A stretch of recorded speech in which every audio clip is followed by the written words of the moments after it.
asalaamu calaykum waraxmatullaahi wabarakaatu. Soo dhawaada asxaabta. Magacaygu Axmed Galayr.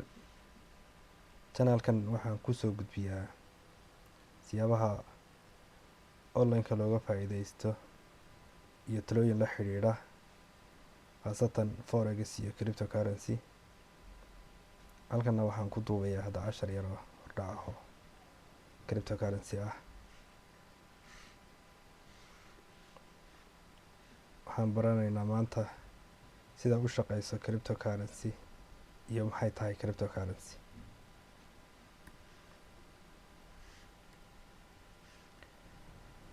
Okay. Waa maxay cryptocurrency? Haddaynu ku bilowno, waa lacag digital ah oo aan lahayn bangi dhexe. Waa lacag aan bangi laga maamulin dhexe ama dowlad dhexe oo maamusha aanay jirin.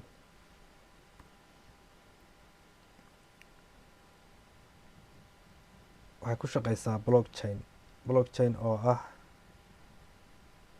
block wax xidhan oo block ah iyo chain oo silsilad ah.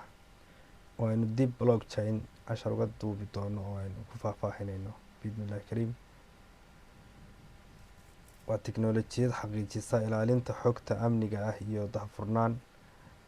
Xog amni ah oo aan cidina si fudud ku dhici karin ama lagu jabsan karin oo daahfuran oo lana fahmi karo ah bay ku shaqeysaa.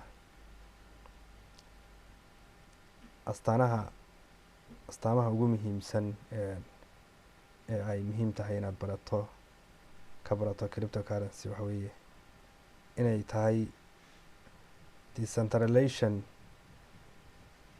cid dhexe oo maamusha aanay jirin sidaynu hore usoo sheegnay, ama bangi ama dowlad dhexe oo maamusho oo aad kala xiriiri karaysa ama aad tagtid sida lacagaha fiyaadka ah oo kale intaad bangi tagtid ama cryptocurrency dhigan karaysid ama lacagaad taaban karaysid oo kale aad kasoo heli karaysid oo kale male. Security, xog la been abuuray lama gelin karo ama laguma save garayn karo ama lama diri karo. Waxaa lagu ilaaliyaa hab aada looga taxadiray oo sir ah oo adag oo la dhaho cryptography.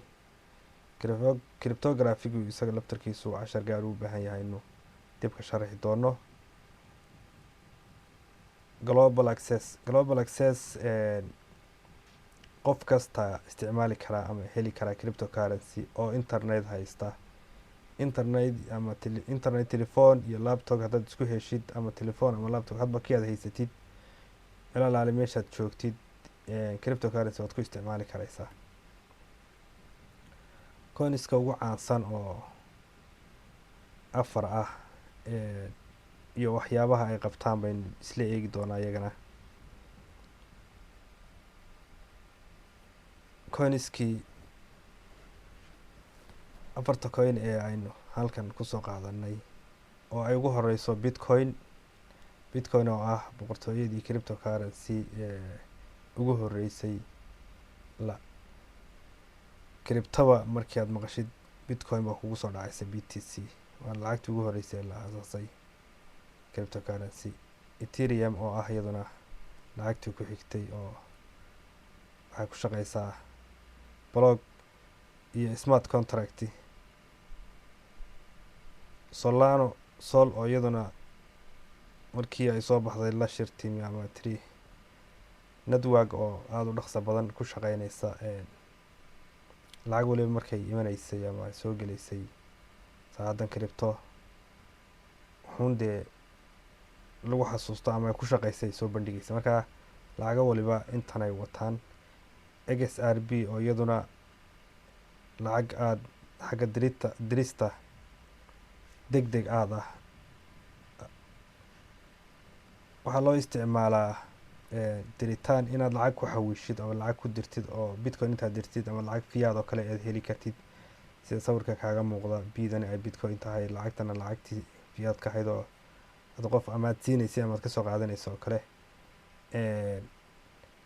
inaad kaydin saving ku samaysid oo kale, inaad lacag ku kaydsatid coin intaad gadatid faa'iido kuu sameynaya, hoosaad ka gadanaysaa, kor oo kale markay tagaan oo kale iska gadaysaa oo faa'iidadaad ka qaadanaysaa. ganacsi baad ku sameyn karaysaa, trading maalinla ah. maantaad coinin intaad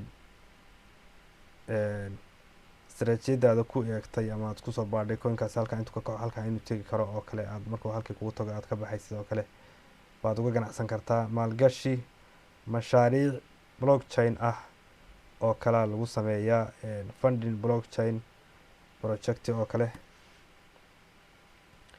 gunaanadkii haddaynu soo koobno casharkii, cryptocurrency waa xirfad aada u muhiima oo aad noloshaada ku bedeli karaysid, dhaqaalena ku sameyn karaysid haddii aad baratid. casharo gaagaaban oo dadku si fiican si fudud u fahmi karayaan baynu soo gelinaynaa janaalkan, oo haddana ay qaybo ku jiraan. dadku badanaa ma jeclaa casharada dhaadheer ee saacadaha iyo wax u dhow soconaya, markaa casharo gaagaaban oo nuxur fiicanna dadku ay kala bixi karayaan insha allah baan soo gelinaynaa. ku xidhnow markasta janaalkan, hala ilaawin inaad like iyo subscribe saarto. aad baad noo mahadsantihiin. waad salaamaya. assalaamu calaykum waraxmatullaahi wabarakaatu.